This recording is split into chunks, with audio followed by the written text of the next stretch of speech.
Já, nú ætlum við aðeins að snúa okkur til Asíu, skoða þá heimsálfu og kannski sérstaklega í ljósi svona breytingar sem hafa orðið í alþjóðapólitíkinni í kjölfar Úkraínustríðsins. Það eru átök víða og svona tilfærsla á völdum og Úkraínustríð hefur áhrif langt út fyrir Evrópu, eins og kannski öllum ljóst. Ég fekk hann hingað í stúdíóið hann Hilmar Þór Hilmarsson, prófessor á Akureyri, sem góðkunni hjátturins og oft kom hingað. En ég veit þið núna eiginlega leti millirinda hérna í Reykjavík á leiðinni frá Miðausturlöndum, á leiðinni til Akureyri, þú ert að koma löngu flugi. Já, ég var bara að lenda frá Doha, en í þessari ferð ég kom við í Tælandi og var svo 2 vikur í Víetnam. Og talaðu á ráðstefnu, það er hagfræðingasamtak Víetnam sem var með ráðstefnu í Da Nang og síðan við bóðum að tala við háskóli í Hanoi og þar var umræðuefnið Úkraína og þar náttúrulega komu alls konar spurningar að því að Víetnam er land sem er eitthvað 100 milljónir manna og er í Asíu og er vaxandi hagkerfi. Þeir hafa sögulega þekktir fyrir að vera með mjög öflugan her, þetta er mjög harðskeytt lið og þeir auðvitað vakna spurningar á þeim að þeir eru með norðurlandamæri við Kína og eru svo í deilum við Kína í Suður Kínahafi sem þeir kalla Austur Víetnamhaf og svo Fílipseyjar kalla það Vestur Fílipseyjahaf. Það eru deilur á milli landa svæði og þeir eru sem sagt mér finnst það mjög áhugavert og þeir eru að velta fyrir sér hvernig þeir eiga að hegða sér gagnvart Kína sem er að vaxa, sem sumir segja að sé að verða aggressívara og þeir eru með norðurlandamæri við Kína og síðasta stríð sem Kína háði var fyrir 44 árum og það var þegar að Víetnam og Kína lendi saman og Víetnamar vinna bara öll stríð sem þeir fara í, hvort sem það er Japan eða hvort sem það er Frakkland eða Bandaríkin eða Kína, þeir eru mjög harðskeytt lið og vildi ekki lenda í slag við Víetnam. Þannig að þeir eru að velta þessu fyrir sér. Ég talaði þetta að háskóla líka í Víetnam og svo hitti ég þarna fyrrverandi utanríkisráðherra í Víetnam sem að rekur Vietnam Academy of Diplomacy og sem hann eiginlega sett á fót og er svona heili á bakvið svona að hugsa utanríkisstefnu í Víetnam. Ég gaman að skoða þetta í þeirra ljósi því þeir eru miklu nær mér í hugsunahætti hvernig eigi að umgangast stórveldi, hvernig þú eigir að hegða þér eða þú er svona middle-sized land eða svona ekki, þú ert ekki kannski, Víetnam er ekki smáríki en það er lítið í samanburði við Kína og Indland, hvernig átt að hegða þér í þessu og svona náttúrulega líka er það að Víetnam er undir ákveðinni pressu að ganga í bandalag. Ég meina, Bandaríkjamenn vilja gjarnan mynda Balancing Coalition gegn Kína og þá er Víetnam álitlegu kostur. Norður-víetnamski herinn er gríðarlega sterkur her. Og það er náttúrulega breyting sem var svona tóttgefin eiginlega enn frekar á NATO-fundinu núna í síðasta mánuði, þar sem var meðal annars samþykkt að stofna skrifstofu NATO í Japan og fleira. Og það er eins og Bandaríkjamenn séu að safna liði einhverju bandalagsríkjum í Asíu gegn Kína og tína þar saman lönd, reyna að fá Indland með sér lið sem alla sem eiga einhverja sögu einhverja erjur við Kínverja til þess að mynda þar einhverja svona umkringja Kína með einhverjum andstæðingum til þess að geta haldið þeim niðri. Og hvernig lítur þetta út fyrir löndin sem eru með þetta tilboð að í hvoru liðun ætlar að vera? Með okkur eða mót okkur? Mjög erfið staðin, það sem þú sagðir í upphafi að þetta er stórvelda átök og Úkraínustríðið sem við höfum talað um áður er fyrst og fremst stórvelda átök. Úkraína er bara peð í ykkur tabli. En það sem náttúrulega við vitum það að Rússland er ekki aðalvandamál Kína. Það er Bandaríkjanna. Það er Kína sem er aðalhausverkur Bandaríkjanna og Bandaríkin er að mynda Balancing Coalition. Bandaríkin voru byrjuð að færa sig meira hernaðarlega yfir til Asíu áður en Úkraínustríðið varð af því þið sjá fyrir sér að þarna verði að Kína hvað það er að verða öflugt og það er það sem var farið í gang og talað um að mynda Balancing Coalition og það er þegar að byrja. Þú ert með Quad sem er Indland, Japan, Ástralía og Bandaríkin og svo ertu með AUKUS sem er Ástralía, Bretland og Bandaríkin og Ástralía var nýlega að taka ákvörðun að taka afstöðu með Kínverju sem var mjög erfið ákvörðun þess að Ástralía eru mörgulönd Ástralía og svo mörg önnur Austur-Asíulönd eru að háð Bandaríkjunum í utanríkisviðskiptum í öryggismálum, háð Bandaríkjunum í öryggismálum en Kína í viðskiptum, utanríkisviðskiptum. Þannig að þau þurfa að velja á milli öryggis og efnahagsmála og þetta náttúrulega mjög erfitt svona trade-off, erfitt að velja þannig á milli og yfirleitt verða öryggismálun ofan á þegar þú ert komin, ef þú ert að hugsa öryggismál og efnahagsmál þá hafa öryggismálin þyngra vægi og Ástralía hefur valið að vinna með Bandaríkjunum ógus og svo náttúrulega Víetnam sem land 100 milljónir manna en þá svona millingum, en þá svona hálfgerð þróunaríki en mjög vaxandi hagkerfi. Ég nefndi að við bara þessi dæmi vöxtin og samanburð við Úkraínu þegar að Sovétríkin féll 91 þá var Víetnam bara 1/3 hagkerfi Úkraínu, nú það 3 sinnum stærri en hagkerfi Úkraínu. Mikill hagvöxtur, mikil fólksfjölgun, fara úr 65 milljónum í 100 milljónir á 30 árum, á meðan Úkraína hefur farið úr 52 í 30 kannski, þannig að allt hrun en vöxtur og það náttúrulega Víetnam álitlegu kostur í þessu tafli, þess að segja, þá eru Bandaríkin að það svona þessu hugsun að vinda ofan af hagvexti Kína sé orðið ógn og það þurfa að mynda bandalög, hluta af því að stækkun NATO. En það þannig í þessum heimi að lönd eins og Víetnam og Úkraína verða að velja í hverju liðinu er ekki valkostur að segja við stórveldin að við ætlum bara að spila þetta eftir eyranu? Já, ef þú skoðar Úkraínu, það sem fyrirfinnum gamanleikari í forsetastóli, hann hefur enga stjórnmálarreynslu nema mjög stutta og hann hefur enga reynslu á hernaði. Hann fylgir því sem hann heyrir frá Brussel. Það segja,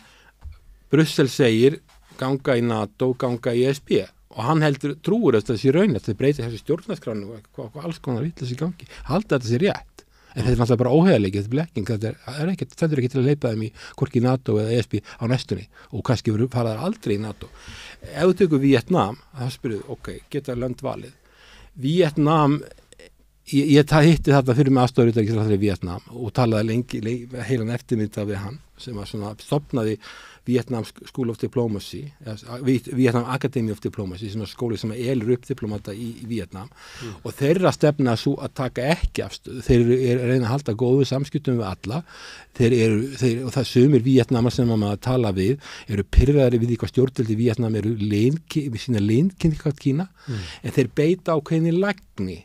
Þeir eru að deila við þá eyjar og til dæmis þeir eru búin að töpuðu eigum hérna í norðaustur Víetnam vegna þegar Víetnamstræði var sem endaði 75 í Bandaríkin og svo eru þeir með eigjar fyrir sunnar, nálægt Filippseyjum sem þeir eru að reyna að halda og þeir til dæmis láta Bandaríkin með Breta og Frakka fjárfesta þarna til þess að reyna að minnka líkotuna af því að Kínverjar fara að skipta sér á hlutunum þarna. Þeir eru lagnari og þeir færu ekki að mynda bandalag, formlegt bandalag eins og Úkraína er að gera eða var alltaf að gera, hugsaðu bara það hvað myndi gerast ef að Víetnam myndi fara í formlegt varnarbandalag sem héti eitthvað, NATO, Asíu-NATO eða eitthvað, þetta ekki, og þeir myndu fara að taka hermenn frá sem í Bandaríkjunum, Suður-Kóreu og Japan inn í Víetnam og raða þeim við Norðurlandamæri Víetnam og setja svo herstöðar frá þessu hernaðarbandalagi inn á eyjarnar sem eru að rífast um í Kína. Hvað heldur það myndi gerast? Það getur verið algjör sprenging. Þeir vita það, þeir skilja stórveldapólitík nokkuð vel, að þetta gengur ekki upp. Þess vegna eru þeir hlutlausir, þeir eru að byggja upp sín her og þeir eru að byggja upp sitt hagkerfi og þeim eru að fjölga. Þeir eru í vandræðum, það er þrengt að þeim og Þeir reyna að fara að leið Finna sem að Finnar gáðust upp aldamótin. Finnarnir voru skynsamir. Þeir tóku Evrópusambandsaðildina þeir eru aðilar Evrópusamband 95 því það voru búin að ljúka öllu 94 öllum að klára að fara í Evrópusambandi en þeir gerðu það ekki fyrir Sovétríkin féllu þegar Sovétríkin féllu og það var ringurreið í Rússlandi þá stíga þeir skref og taka Og svo fara þeir inn í NATO þegar það er Úkraínustríðið? Já, og þegar þeir sjá að Úkraína er upptekið og veikt og lítur ill út að þá stökkva þeir inn í NATO en þú tektir því að þeir eru algjörlega með allt á hreinu. Þeir eru búin að byggja í Evrópusambandi, þeir eru búin að vera í EFTA, þeir eru búin að vera í Evrópska efnahagssvæðinu og þeir voru svo varfætnir að sko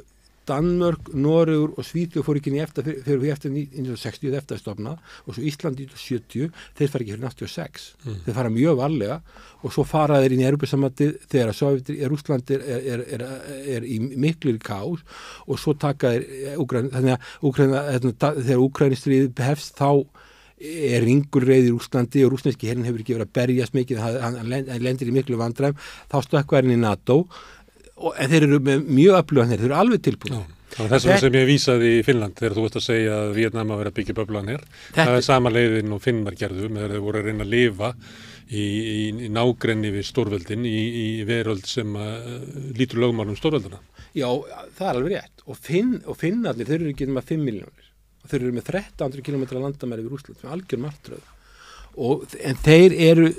skynsamir í hvernig þeir stígi ekki skrefin fyrir en þeir vita að þeir þjóðhætt að gera það og þeir láta það líða lang tímabil áður en þeir stíga þessi skref og Úkraína stekkur bara þenni sagt eins og til dæmis í 2008 í Búkarest þá er þetta farin í NATO og þau grípa þeir það og er alltaf búin að fara í 15 ára til Brussel og byrjum tíma að fá hann aldrei og munir kannski aldrei enda náttúrulega ESB bara stendur veikt efnaðslega og eins og sé að hrynja svolítið undan sinni eigin við þunga og svo NATO náttúrulega er líka heldur ekki fýsilegt að taka á landis Úkraínu vegna þess að Úkraína hún náttúrulega það er mikið spillingar hún er í styrjöldum, það eru landamæradeilu þú ferð ekkert með svona land inn í NATO en þetta er munurinn og það sem þessi aðstofar á þeirra deputy minister sagði alltaf við mig það er þessi pragmatism hvað er raunsætt? Pragmatism myndum að því að kannski sem er raunsætt hvað er raunsætt og hvað er skynsamlegt og ég segi eins og í Víetnam þá voru Víetnamar að spyrja mig þetta skynsamlegt, hvað stjórnvöld að gera þau eru alltaf lein við Víetnam við Kínverjana, það er alltaf stóra bróður, þau eru alltaf að klappa baki á Kínverjum tala um þessi vini sinni, þó þessi erfiðir við þá en þeir hafa ekki mist eiginlega neitt En er ekki Víetnam líka ólíklegur bandamaður Bandaríkjanna í Asíu? Sko, mín tilfinning er svo að svona yngri Víetnamar séu frekar vilja halla sér að Vesturlöndum. Eldra fólkið, sko, Víetnam á langa sögum samskipti við Sovétríkin og mikið af framkvæmdum,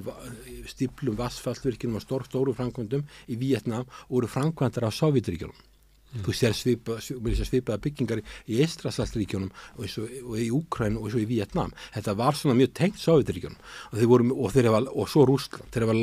langa sögu að vinsamlegum samskiptum við Rússland og þeir hafa ekki fordæmt innrás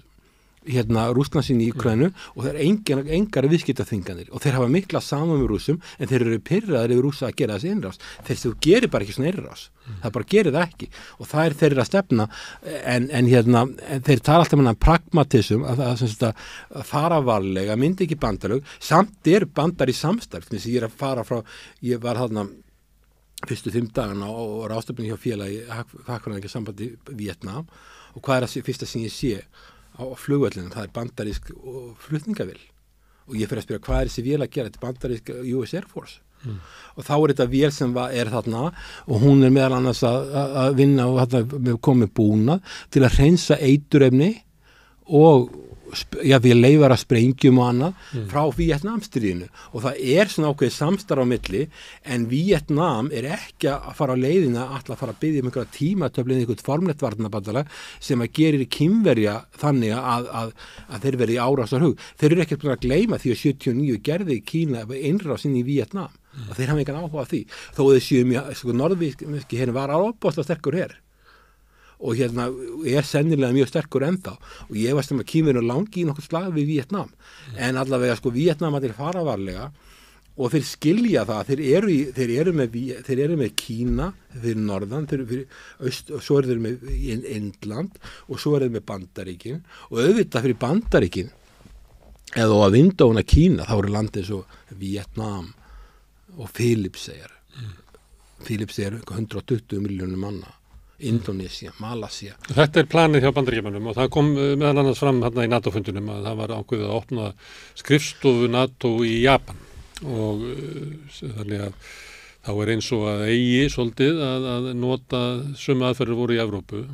gagnvart Rússlandi, gagnvart Kína og ég var nú að lesa greini, ég nú ekki, lesa ekki mikið japansk stjórnmál eða deilur þar innanlands, en það var að fjalla það að það væri svona komin meiri umræða öryggismál Japan heldur en hefði verið bara lengi, hefði verið alveg fullkomin samstaða meðal þjóðarinnar svona á línu sem hefði verið lögð, en þarna voru menn að vara við þessu að hættan væri sú að Japan geti dregist inn í einhverju vaxandi átökun inn í Asíu, einmitt út af þessari stefnu Bandaríkjanna sem eiginlega bara að finna alla sem að geta skilgreint Kína sem andstæðing, setja þar upp her og einangra Kína bara raunverulega með því að raða þar í kringum herafla. Já sko, Kína að verða þetta stórveldi og þá kannski hugmyndin að vinda ofan að Kína og láta Kína hrynja svipað eins og Sovétríkin hrundu, það þrýst ekki vestur um það. Og það einhverjir í Bandaríkjunum með slíkar hugmyndir, ég ekki að segja sér allir og ekki kannski formulega stjórnvöld, veit ekki, en það alltaf að reyna að hægja á Kína og skilaboð sem Evrópa að fá það að ef að þið viljið varnir hérna í Evrópu, að þið eru svona free riders, þið ekki að borga nógu mikið, þið eru ekki að gera nógu mikið, þið eru hálfgerðir auðlar sem að þurfið vernd, að þá þurfið þið að redda að hjálpa okkur í Kína og stækka og NATO náttúrulega stærst örblösta varnarbandalag í heiminum og það landstíðan að Japan, Suður Kórea og Ástralía fór að mæta á NATO-fundi. Það var núna í sumar, þá var fundur á eftir það sem við mættu allir frá Japan, Ástralía. Það var áður í Madrid og svo framvegis mæta þarna og ég var að spyrja, ég spyrja við hérna allir þið, hvað gerðið þið fáið búið? Þessu nei, við ætlum ekki að mæta. En þeir mæta á G7-fundi, sjáðu, þeir vilja tala peninga og Bandaríkjamenn náðu þarinn, þá mæti Víetnam annarkostum sem að formaði fyrir ASEAN, fyrir Víetnamsamtökin, eða sem fulltrúi Víetnam, þannig að það verið að draga Víetnam inn í þetta og það verður meira, ég var að segja við það verður meira og meiri þrýstingur á ykkur að taka afstöðu, sem náttúrulega hættulegt, það getur lent á milli og ef það verða átök, þá eru þið formlega óvinnur Kína. Og það náttúrulega mikil fjárfesting í Kína í Víetnam. Sko, Víetnam ekki eins ríkt land og Kína og vestmiður að færast vinnuafls yfir í Víetnam, þannig að Víetnam hafa hagsmuni þarna, þeir eru í miklum viðskiptum við Kína og þannig þeir hafa ekki neina hagsmuni af, en það samt ákveðin svona Kínverjar eru harðhendir við og þeir heimta starfsfólk læri kínversku, ekki bara ensku, heldur kínversku, þeir eru svona harðhendir svolítið við Víetnam og það eru svona erjur út af eyjum og Suður Kínahafi og auðvitað það þannig með Kína útlýnsfyrir hagkerfi og þeir eru með þetta Belt and Road Initiative sem að snýsta miklu leitum það bara að opna flutningaleiðir sem alveg eðlilegt fyrir svona óbósta stór tærkið að vanta flutningaleiðir. Það sem Malakka streitu og skoða kort sem þetta að loka, sem Bandaríkjamenn og Indverjar geta að loka og þá kemst Kína ekki lengur til Evrópu með flutninga og þeir eru að reyna að tryggja sér flutninga en það sem að Vesturland líta á, Bandaríkin líta á það að þessi beltarót sé að miklu leyti að verið að undirbúa herstöðvar og undirbúa svona infrastruktúr til að ná yfir á þeim. Og það það sem fyrir það línu fyrir herinn. Já, byggja upp og það þykja stundum undarlega staðsettar sem að stöðvar sem þau setju upp að það séu ekki beinlínis í viðskiptaleið, þetta sé meira kannski hernaðarleg málefni í gangi. Þannig að auðvitað náttúrulega má segja þessu svo að fyrir Kínverja væri bara alveg eðlilegt að þeir gera eins og Bandaríkin, að dóminar algjörlega Asíu og fara svo að skipta sér með eins og Bandaríkin sem náttúrulega er hvergi ógnað. Ég meina Bandaríkin eru þannig að þau eru með Kanada fyrir norðan og svo eru með Mexíkó fyrir sunnan og svo er bara fiskur sittkur með einu austur og vestur. Það er bara sjór og það er engin sem ógnað þeim og þeir geta verið að vasast allt í heiminum, Evrópu og hinga og þanga og skipta sér af. Það er ekki sem ógnað þeim í Norður-Ameríku. Kínverjarnir eru með miklu erfiðrastöðu, þeir eru held í 14 lönd með landamæri, en þeir eru samt að reyna að ná dominanti stöðu í Asíu og þeir eru svona erfiðir í samskiptum við lönd. Ég meina það er nýlega fréttum að þeir sprautu vatni yfir varðskip frá Filippsey. Þeir eru svona leiðinlegir í samskiptum, þeir skjóta ekki, þeir drepa þá ekki, þeir eru svona ógnandi og það er þetta sem þessi lönd óttast. Og það er spurning hvenar verður óttin einhvern tíma það mikill að þau vilji mynda formlegt hernaðarbandalag gegn Kína. Ekki að Kína. En það allavega Það með Bandaríkjamenn vilja ekki að Kína rísi upp til þess að verða stórveldi í Asíu og hafa það sterkar stöðu þar að það stafi ekki ógn af nágrunum sínum, þannig að Kína geti farið að beita sér í öðrum heimsálfum eins og Bandaríkjamenn hafa gert. Það er það sem að Bandaríkjamenn vilja koma í veg fyrir að einhvert ríki í öðrum álfum náið þeirri sömu stöðu og Bandaríkin hafa náð í Ameríku. Ég held bara stórveldi síðu svona. Þau vilja unipól, þau vilja vera unipól á world. Þau vilja vera með einn pól sem ræður öllu og Bandaríkin voru svona unipól eftir seinni heimsstyrjöldina. Síðan koma Sovétríkin og þá voru bipólar kerfi. Þá verður Sovétríkin og Bandaríkin 2 ólík kerfi og síðan hrynja Sovétríkin og þá voru aftur unipolar moment og svo núna það að breytast að við erum komin með Kína og svo er spurning hvort að þriði pólinn sé Rússland sem náttúrulega miklu veikar en hinn 2 en auðvitað vilja Bandaríkjamenn og ég hugsa að það sé bara öll stórveldið þannig að þau vilja vera í heima þess að þau eru ráðandi og þau skrifa reglurnar og ákveða hvernig hlutinir eru gerðir og það er alveg eðlilegu metnar hjá Kínverjum að þegar að þeir eru orðnir þetta stórir þá fara þeir að setja stofnir sinni eigin stofnað eins og það er að gera bankas New Development Bank sem er banki sem er svipar alþjóðabankin og alþjóðagjaldur í sjóðurinn og svo fjárfestingabanka Asian Infrastructure Investment Bank síðan eigin World Order og svo leiðaðir BRICS sem er svona sumuleiti sett til höfuðs G7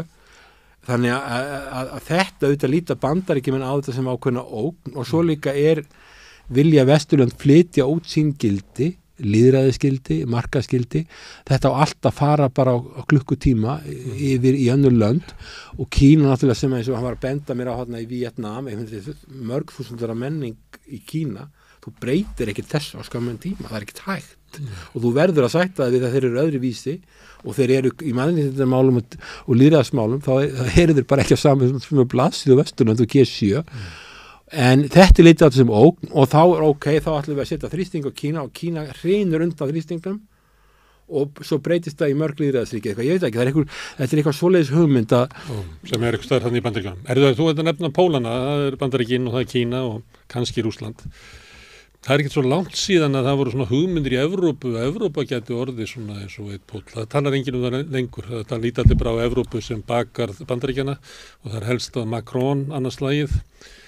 tala einhvern veginn að Evrópa hafi eitthvað svona hlutverk í alþjóða stjórnmálum sem er öðruvísi en að vera bara eftir Bandaríkjunum. Það er eiginlega þessi hugmyndum bæði Evrópu sem svona efnahagslegt stórveldi eða svona stórveldi í alþjóða stjórnmálum. Það er enginn að tala þetta lengur. Evrópa náttúrulega, Evrópusambandi, ef þú bara leggur saman verga landsframleiðslu allra landana á Evrusvæðinu eða Evrópusambandinu, þá er þetta stórveldi. Frá efnastu, ef þú leggur saman framleiðsluna, það eru mörg rík lönd í þessu, en það er ekki traust á milli landana. Pólverjar treysta ekki Þjóðverjum. Og ekki vöxtur eins og er í Bandaríkjunum og ekki til líkingu við það sem er í Kína eða bara í önnur löndum eins og Vietnam og Indónesíu það er stöðnun og miklu leitt og myntbandalagið hefur reynst mjög erfitt og það er bara misjöfn hagstjórn sem lönd þurfa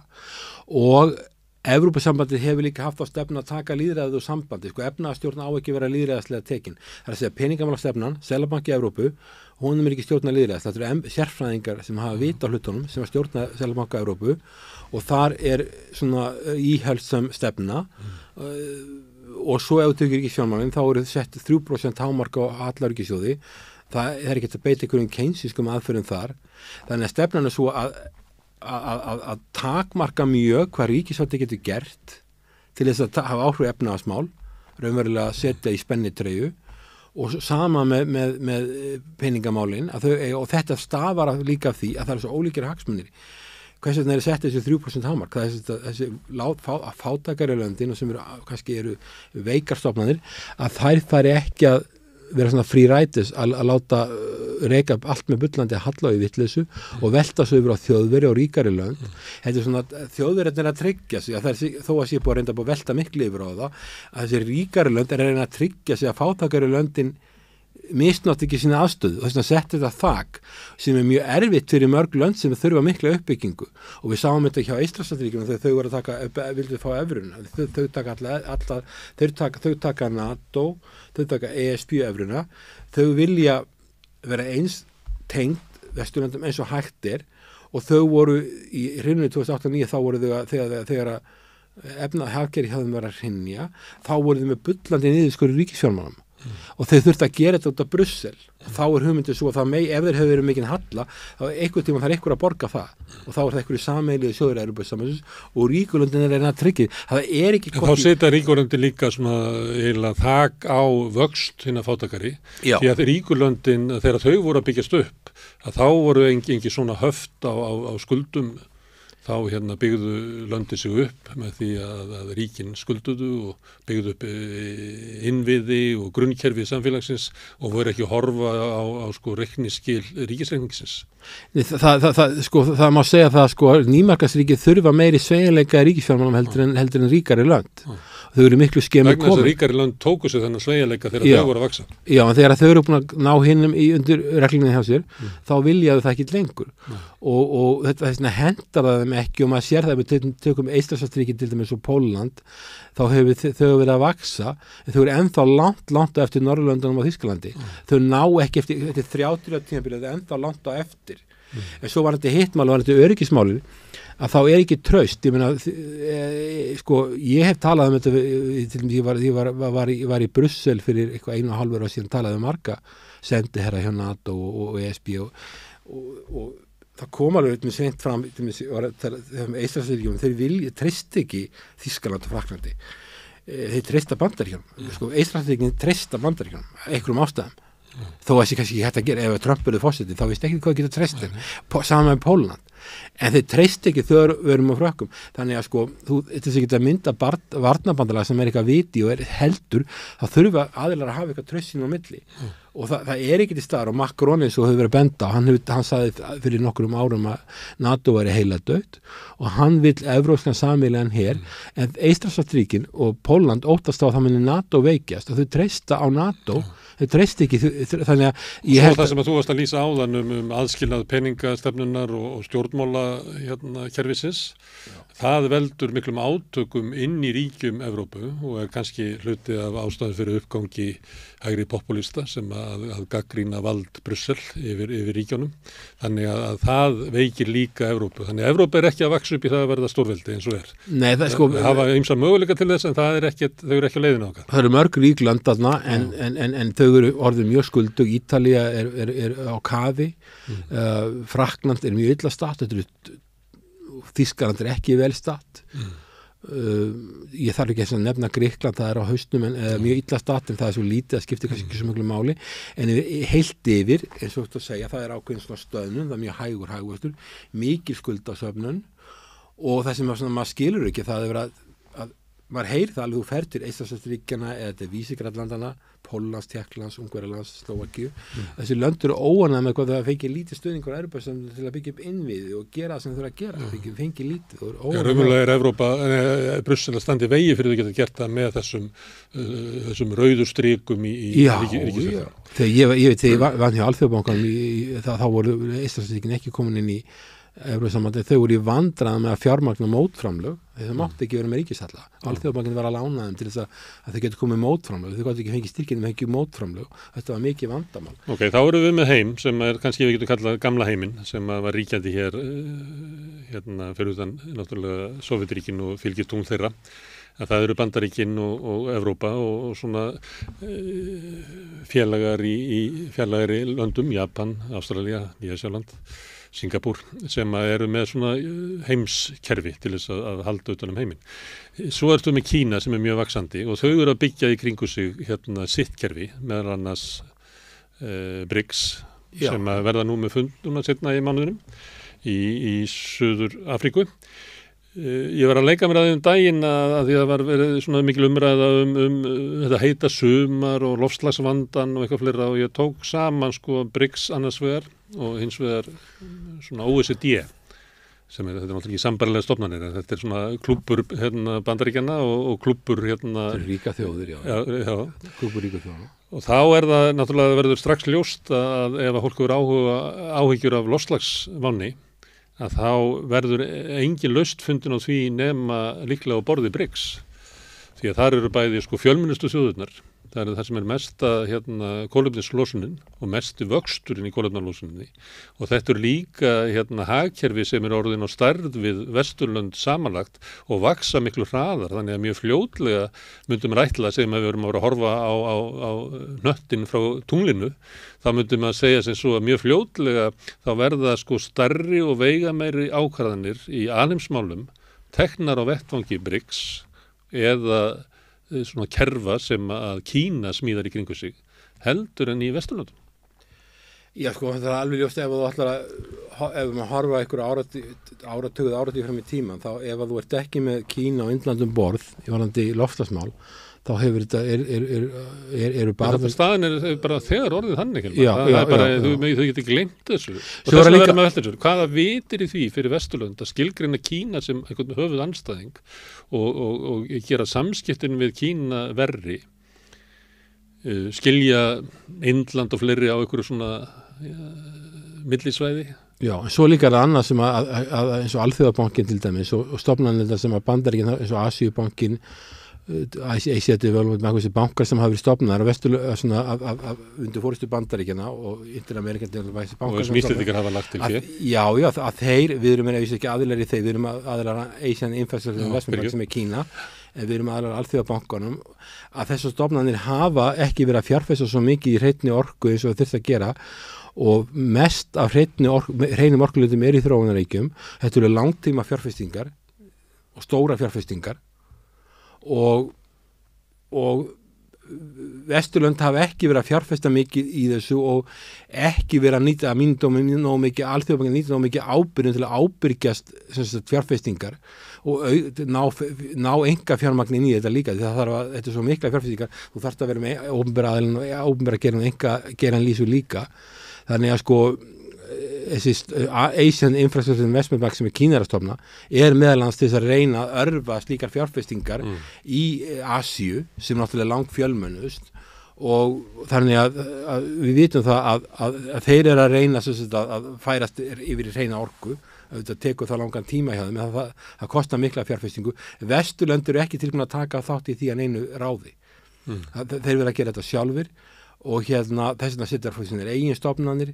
og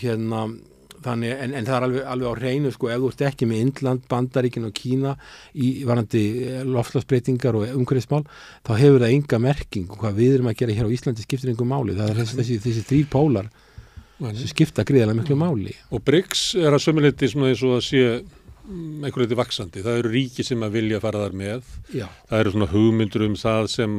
ekki bara hagsmunir Kína og BRICS-landana heldur margra annar landa eins og Argentínu og fleiri landa sem eru í miklum efnahagslegu vandræðum núna að losna einhvern útrúsu svona dollara hagkerfi. Það eru svona hugmyndur það. Þannig að það eins og BRICS bæði stórt og vaxandi og að það sé með einhverja ráðagerðir breytt heimskerfi sem að þjóna raunverulega hinu fátæka suðri frekar heldur en hinu ríka norðri og svo sjáum við að Kína orðin svona aðili að umræðu lok Úkraínustríðsins voru í fundi í Sádi-Arabíu þar stuðluðu að friðarsamningi ykkur svonar á milli Sádi-Arabíu og Íran sem að enginn hefði veðið á. Þannig að því að við byrjuðum í Víetnam, þá ég vilja svona færa ef að maður er að hugsa þessi lönd sem verið að stilla upp að þau verið að taka afstöðu í stórvelda pólitík Kína og Bandaríkjanna. Að þá að mörguleyti þá myndi mann telja að þau myndi hugsa, Kína með eiginlega betra tilboð, fyrir okkur. Það grundvallar munur á Kína og Bandaríkjum að því leyti að Kína ef við tölum Úkraínustríð og ýmis mál þá hafa Kínverjar, þeir vilja beita diplomatískum aðferðum, þeir eru bara með eina herstöð í heiminum sem í Djibouti sem ég veit allavega og Bandaríkjum með mjög 100 herstöðar. Þeir eru að leita að diplomatískum lausnum og þeir vilja leysa þetta stríð í Úkraínu og bara, þið segja þetta er bara loss, þetta er bara að tapa allir á þessu og þeir vilja leysa þetta þannig á meina Bandaríkin maður sér sko að þeir náttúrulega eru þetta gríðarlega mikla, þetta ríka land og mikla hernaðaveldi og í Bandaríkin sjá hernaðalausnir, maður sjá það í Úkraínu klárlega, hernaðalausnir, Úkraína á að vinna stríðið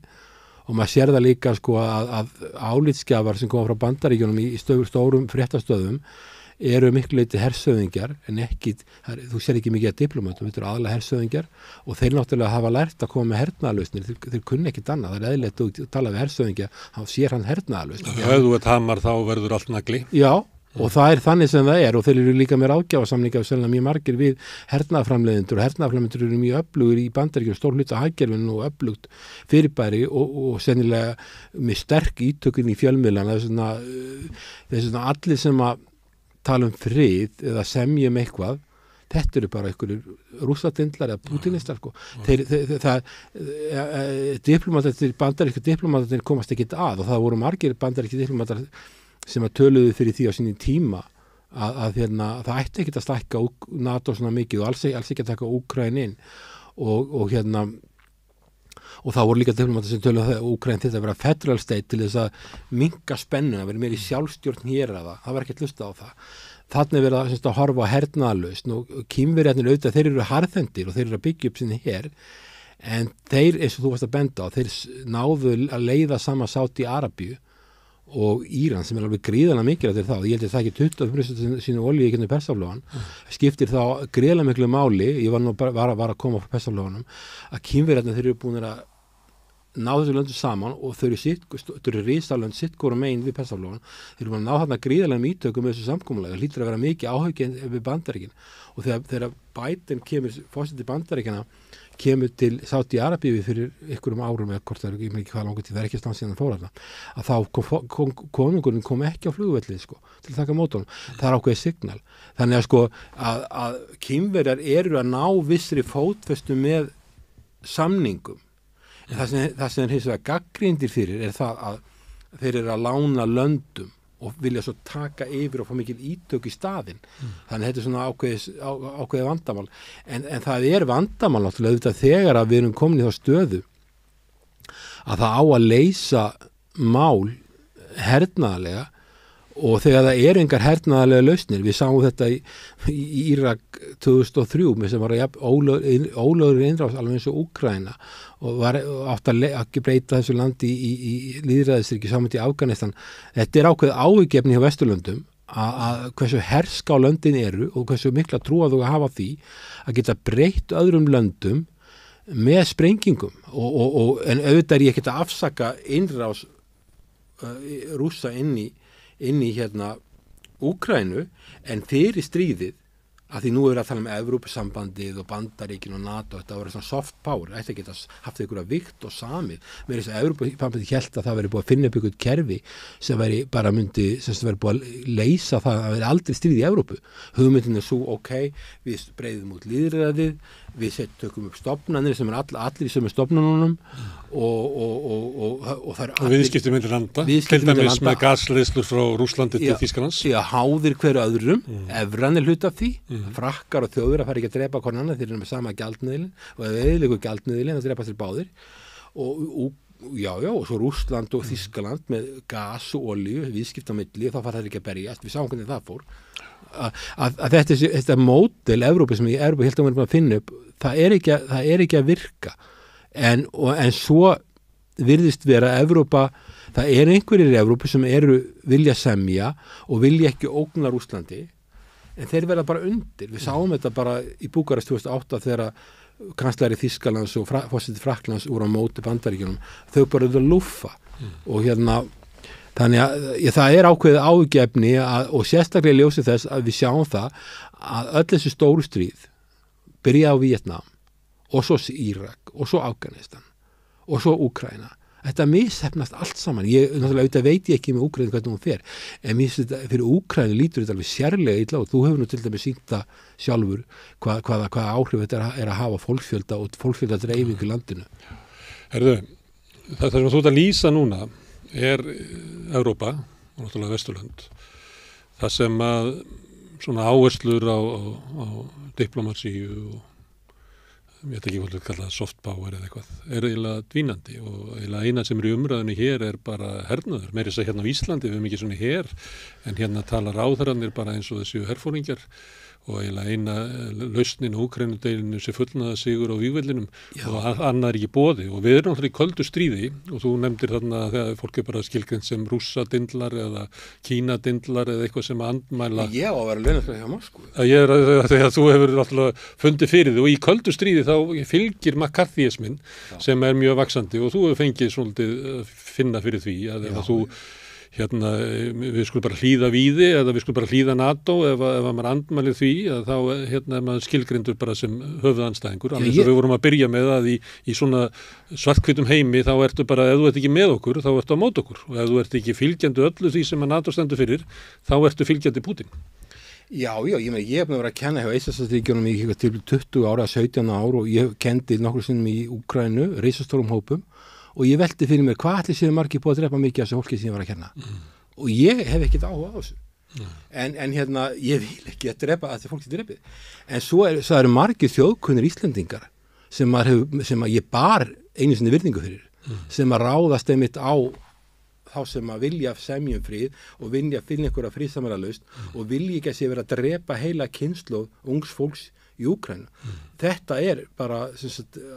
stór undarleg umræða sem í þjóðfélaginu þetta mál og íslensk og svo spurningin með utanríkisráðherrann og utanríkisstefnuna. Ég veit ekki hvort Ísland hefur nokkra utanríkisstefnu nema þá kannski þá að ef að Vesturlönd skjóta sig í annað fótinn þá vilja Íslendingar stjórnvöld til að skjóta sig í báða fótina til dæmis með því að loka sendiráðin. Þetta engum dettur í hvað að gera þetta. Við lokum sendiráðin í Moskvu, við skjótum okkur í báða fótina, við erum að loka, við þurfum að við getum að tala við Rússland okkur eigin hagsmunum út af lífríki sjávar á norðurpólum. Ef við tölum norðurpólum, norðurskautið, þá hafa Rússland mestan rétt þar vegna strandlengina, hún svo löng þarna, landgrunnsins. Við þurfum að tala um lífríki við, getum að tala um lífríki við bara fiskistofna, flökkustofna, umgengni á þessu svæði þegar talið að Rússar eigi þarna auðlindur upp á einhverja 22 triljónir talið sem hafa verið nefndar. Við getum þurft að tala við Rússa þó að við séum búin að fordæma stríðið í Úkraínu og segja að það sé ólöglegt og við erum að segja þeim að það svo rækilega og við erum búin að segja sendirann að fara og við erum að taka okkar sendira heim. Svo ætlum við að loka sendirann líka. Þetta náttúrulega voðalega sérkennilega málum haldið hjá okkur og ég eins og segir, þannig eins og hersöðingar vinna stríðið. Þetta fólk myndi ekki sjálft fara á vígvöllið eða ég allavega myndi ekki sjá það fyrir mér. Og þannig að þetta mjög sérkennilega umræð og land Úkraína eins og þau var að benda mér á Víetnam, það enginn sem ætlar að fara að byggja upp Úkraínu eftir stríð,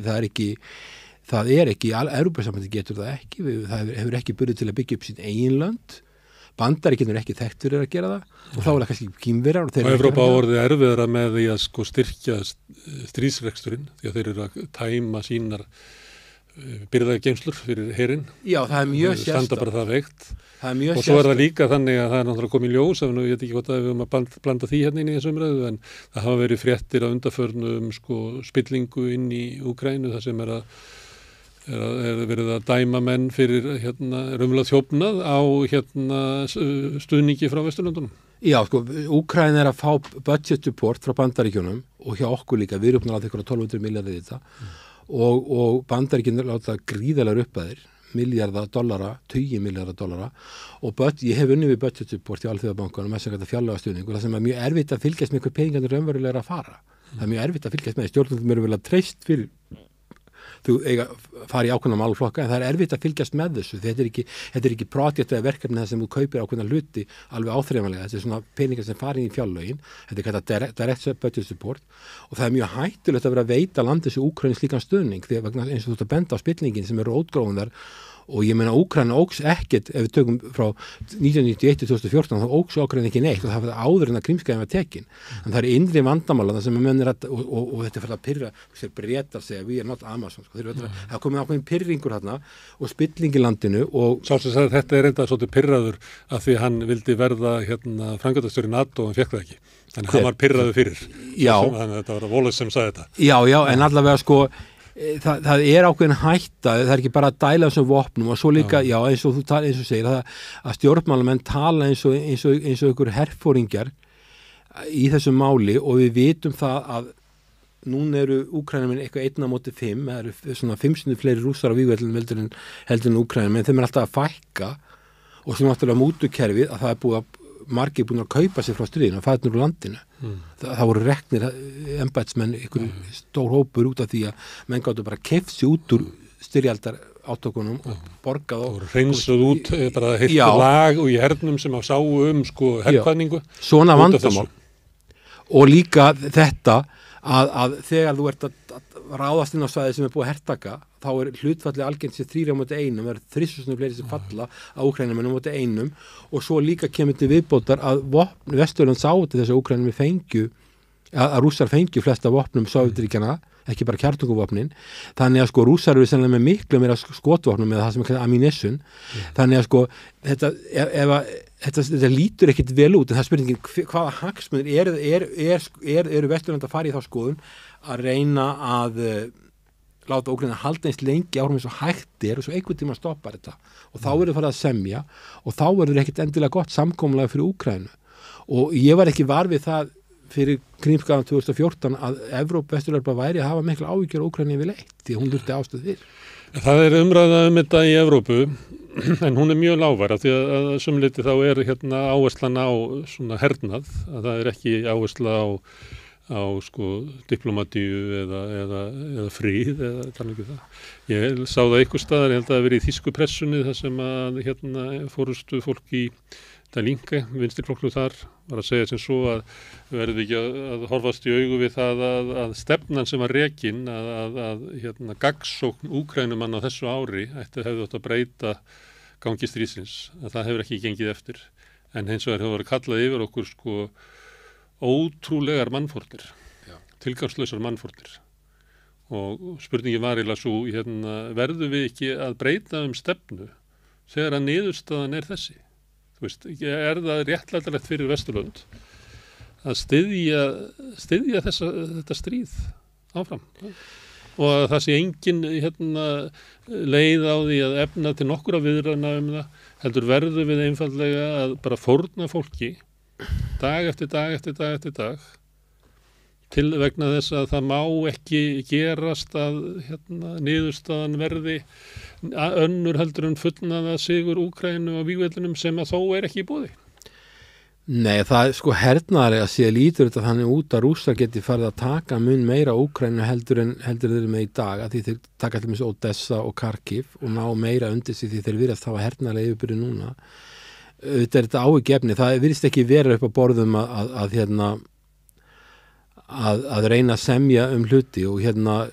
og það eigi að finna hernaðarlausnum þó að sé við vitum Írak og fyrri sögu að þetta hefur ekki gengið fyrir sig og svo náttúrulega eru sterkir efnahagshagsmunir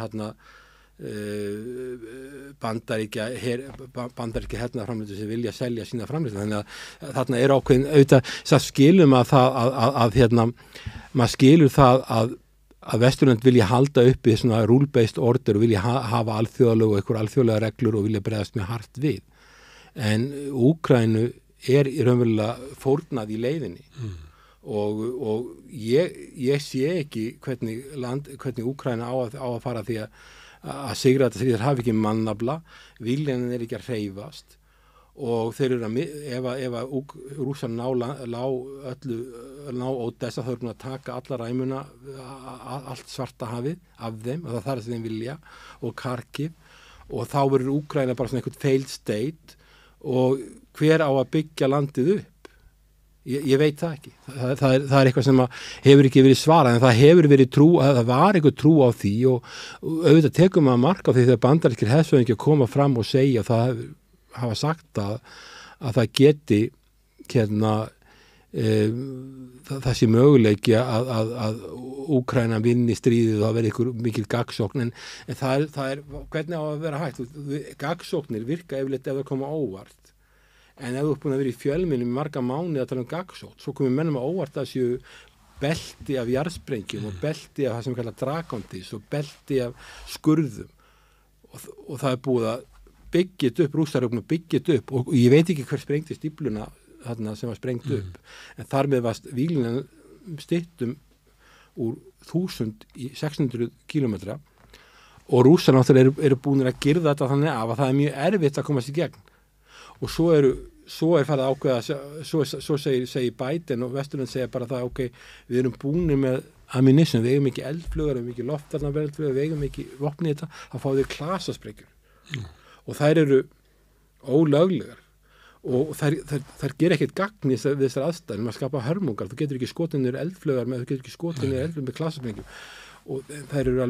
algjör hörmung vegna bara komandi kynslóða. Það er ekki ástæðlausu sem þær eru bannaðar við það? Nei, þær eru bannaðar en það er bara ok, þá segir Biden bara við eigum ekkert annað og svo og auðvitað vita rússar þetta heyra þetta og svo gera það ára svo Odessa og þá er lítið varnir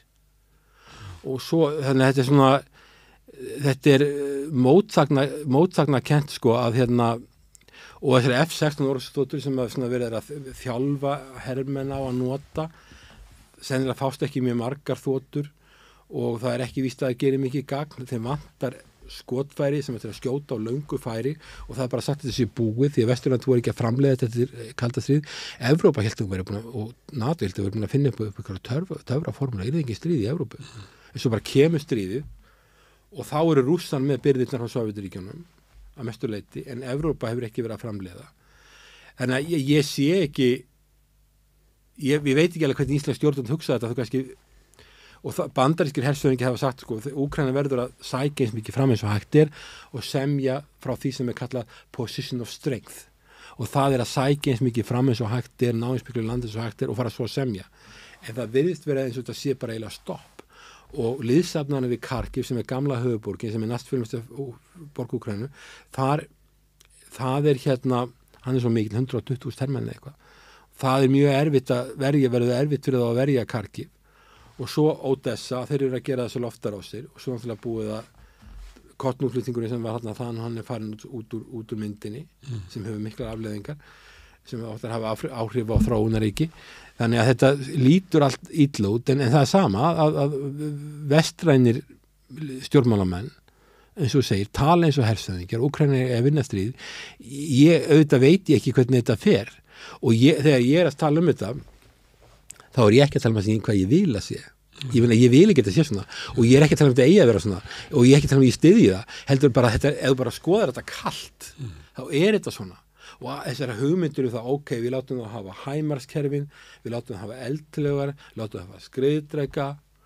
þetta er allt saman tóm vitleysa og svo allt saman tómtjara og svo viðskiptaþvinganir sem voru, það er átt að setja rússa bara á mér og þú sér það er ekkert land í Afríku sem er viðskiptaþvinganir á rússa það er ekkert land í Suður-Ameríku með viðskiptaþvinganir á rússa það er ekkert land í Miðausturlöndum ég var að fljúga við Svartahafið í nótt skilur, það er bara flagið við það er Katar, þeir eru ekki menn viðskiptaþvinganir á rússa það er 3 lönd í Asíu Singapúr, Japan og Suður-Kórea þannig að sko þú sér það bara auðvitað velda viðskiptaþvinganir við sem búsífum fyrir rússana en langt flest lönd í heiminum eru bara ekki þáttakundur í þessu og hafa ekkert fordæmt þessu innrás og ég heyrði alveg í Vietnam að þeir voru pirraðir að rússum að vera að gera þessu innrás en þeir skildu alveg að það væri óþolandi staða fyrir Úkraínu að hún væri komin þarna inn í NATO út af Rússlandi alveg eins og það að þeim dettur ekki til hugar að fara sjálfur inn í formlegt varnarbandalag og fara að raða hermönnum við landamæri í Kína og raða hermönnum frá varnarbandalegin inn á eyjarnar sem þeir eru að deilum þeir vita að þetta er púðurtunna og þeir bara halda eldspýtunum til liðar sko. en í Úkraínu er þannig að Vesturland setja tónin fyrir Úkraínu hard line gagnvart Rússlandi bara hard line, NATO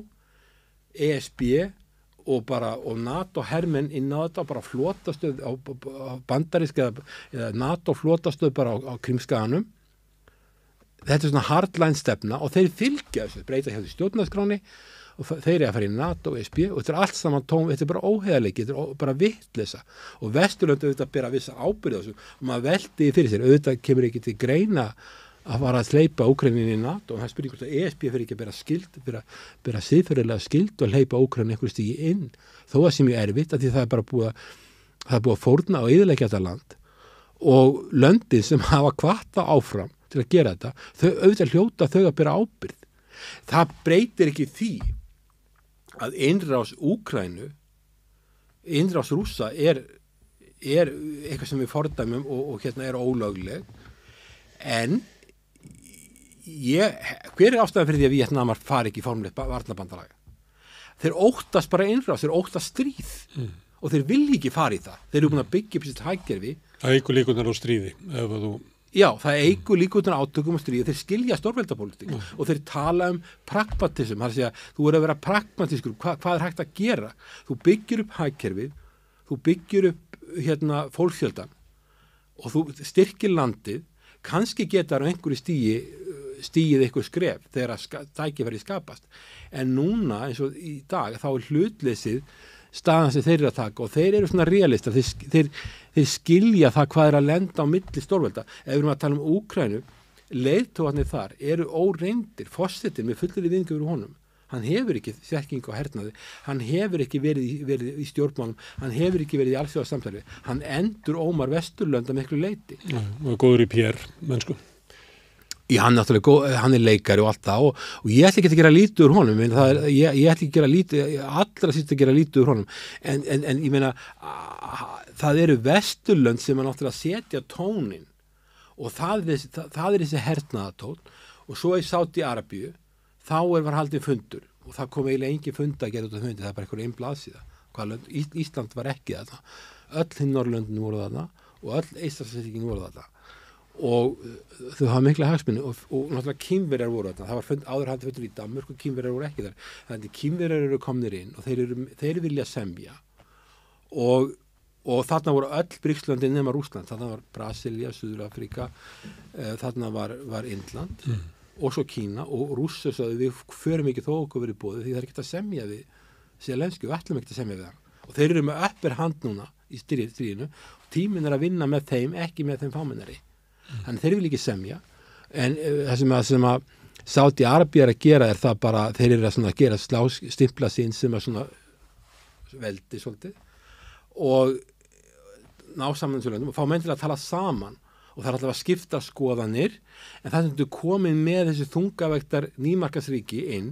sem að fara að spila stærra hlutur, þá koma þau inn og skipta svo skoðunum og þá kannski breytast áherslunar og Zelenský sjálfur, hann talar um að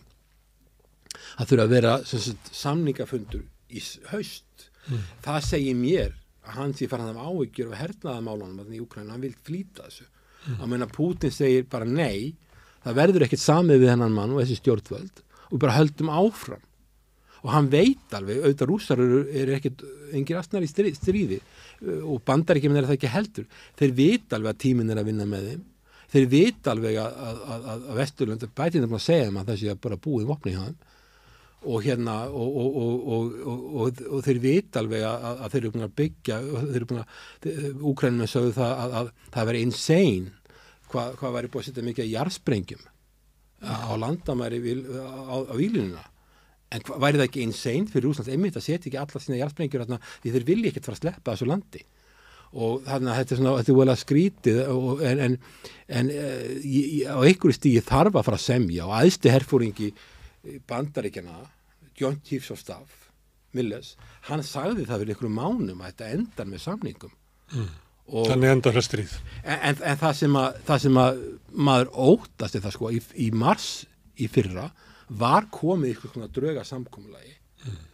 en þá var bara fór Boris Johnson til sagði þeim að við ekki að semja og það sem að maður hugsa líka í þessu málu, ég var með þetta vísa aftur í Víetnam, það er svona fylki og það sem að sagði með þessi aðstofurráðherra er það, þegar þú ert með minnihlutahópa í Víetnam sem heita Hmong eða eitthvað annað að þá er leiðtoginn í því héraði frá því svæði það er ekki meirhlutins ræður, heldur eru að minnihlutahóparnir sem eiga leiðtogan og það sem að síðasti sendiherra Bandaríkjanna Sovétríkjunum sagði og þegar Úkraína var sjálfstætt ríki, mistöngin sem eru gerð að gera ekki Úkraína federal state þannig að það er ekki forsetinn sem að skipar sína menn í öll störfin heldur er kosið í hverju héraði og það hefði verið best að Úkraína hefði ekki landamærunum hefði ekki verið breytt heldur hefði verið eins bara Bandaríkin eru fylki, það eru demokratar á sumstöðar og republikanar annars staðar, að það væri federal state þar sem væri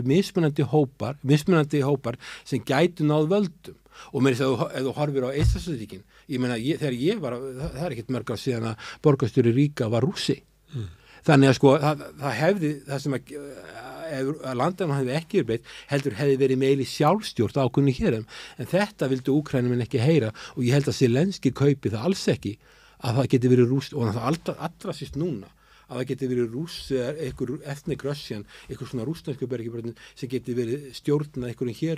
héröðum þarna. En þetta er ákveðin mistök sem eru gerð í landinu og í Víetnam þá skilja þeir þetta. Að þeir þurfa, ef það eru minority og þeir eru með marga minority hópa, minnvildu hópa, að þá verða þeir að fá að blakta í vissum héröðum ef þeir ætla að halda landinu saman. Og þennan pragmatisma vantar og þetta er eitthvað sem Vesturlönd hefði átt að geta sagt sagt Zelenský og forsetunum sem voru undan að þetta gera þetta, en það var ekki gert. Hilmar, það hefði kannski farið betur ef að Zelenský hefði leitað sér stjórnmálaráðgjafar í Víetnam heldur en á Vesturlöndum. Já, sko, Víetnamar eru pragmatistar. Og hafa þurft að læra það að vílri reynslu, það er nábýli við stórveldi. Og þeir vita hvað stríð er. Það talið hafi dáið kannski 5 milljónir Víetnama í stríðinu sem var í Bandaríkin og eins og segið það áðan, það er Bandaríkjamenn er ennþá að hreinsa í burtu sprengjur og efnin og þeir vita hvað það er og þeir hafa ímyggust á stríði og þess vegna held ég að sjálfur rétti að og það er svo skrítið að sjá að þegar ég er að tala við aðila í Asíu, hvort sem eru Kínverjar eða Víetnamar eitthvað, þeir eru á allt annarri blaðsvið heldur en Evrópa. Þeir sjá diplomatiska lausnir og hafa ímyggust á stríð, sama með Miðausturlönd, því talaði við Katar. War is a loss, segja þeir, það þú tap allir á þessu, við viljum þetta ekki. Og þetta gengur það var ekki við Bandaríkin og þar með ekki Evrópu sem að fylgja þeim að málum, því Bandaríkin er að vilja verið í stríði alla daga. Já, sko, það er bara þannig. Ég man ekki eftir eiginlega valla nokkru ári að Bandaríkin, þó sko ég lærði bara... Það er mjög mikilvægt fyrir forseta Bandaríkin að vera í stríði því að það eykur völdans. Og þess vegna líta forseta Bandaríkin svo á að ef þeir eru ekki í stríði þá þeir eru að takmarka sína eigin völd. Þess vegna verður forseta Bandaríkin að vera í stríði allavega. Já, sko, ég lærði sjálfur í Bandaríkjunum, tók meistarapróf og tókstapróf í Bandaríkjunum og ég þekki fullt af Bandaríkjamönnum. Bandaríkjamennir eru miklir höfðingjar, ég hef verið mjög gestrisið fólk og ég hef verið að kenna við sem bestu háskóla Bandaríkjana. En ég ber mikla virðingu fyrir Bandaríkjunum. En það sem að því miður, ef maður að hugsa það, fyrsta stríða sem ég man eftir því ég var krakki var Víetnamstríði og svo eru stríð og eftir stríði. Þegar ég var í doktorsnámi í Bandaríkjunum þá var fyrsta innrás sem gerði og ég var hjá Alþjóðabankanum inn í Írak og svo er þetta stríð eftir stríð og þessi stríð hafa öll komið illa út og samt halda menn áfram og þetta er dapurlegt og þarna er náttúrulega efnahagshagsmunir og annað og auðvitað er líka þannig að það vill fara þannig að ef þú ert með stríð í gangi þá geta leiðtogar fyllt fólki á bakvið sig og þetta er kannski líka pólitískt en þetta er svona strategía og bæði fyrir Bandaríkin og fyrir Rússa, þú hugsar það að Bandaríkin gera þessar innrásir alla farið illa og Rússar gerur inn á sig Afganistan sinni tíma, eða Sovétríkin og Sovétríkin hrundu í kjölfarið þannig að reynslan af þessu mjög slæm en ég veit ekki hvað getur, ég bara spyr þig, hvað verður með Evrópu? Evrópa fylgir Bandaríkjunum. Við tökum það fyrir næst, Hilmar, þegar þú kemur átt leið út í heim og stoppar við rauðaborðinu, millilendi þar, áður og heldur áfram. En núna ætla ég að sleppa þér... Þá kemur þú með svarið. Já, þá kemur ég með svarið. En nú ætla ég að sleppa þér til höfuðborgar Norðurlands, Akureyrar. Takk að kella þér. Náðu flugi. Alltaf gaman að spjalla við þig. Takk fyrir. Þetta eru lokin á rauðaborðinu í kvöld. Við þökkum öllum gestum okkar, kella fyrir, og ykkur sem að sátuð og hlustuð. Við minnum á að við erum í smá átaki við að koma okkur yfir í útasendingar og við erum að safna áskrifendum til þess að hafa efni á því. Ef þú vilt vera áskrifandi að samstöðin þá getur þú farið inn á samstöðin.is, það er hnappur sem heitir áskrift, það kostar bara 2.000 kall á mánuði og það sem er sérstakt við það er að þú getur orðið líka félagi í Alþýðufélaginu og Alþýðufélagið á samstöðina, þannig að fyrir þennan 2.000 krónur á mánuði getur eignast fjölmiðl sem mér skilst að segja eftir svona verð. En rauðaborðið verður hér næst á morgun klukkan 8. Sjáumst á.